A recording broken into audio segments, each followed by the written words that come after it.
एक जनाजे से फारिग होते ही एक बाबा जी कब्र के करीब आकर खड़े हो गए और पूछने लगे, बताओ अगर ये शख्स अभी दुनिया में वापस आ जाए तो क्या करेगा।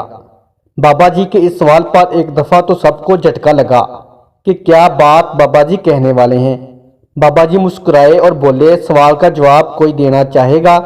एक दो शख्स हम आवाज़ होकर बोले, जिस शख्स वापस आया तो नेक काम करेगा, अच्छाई के काम करेगा।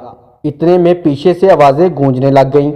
जैसे अमूमन होता है कि एक आदमी बोला तो सब ही अपनी अपनी राय देने लगते हैं। एक आवाज़ बाबा जी की कान में पहुंची, दीन का काम शुरू कर देगा। एक आवाज़ आई, कुरान सुन्नत को पकड़ लेगा।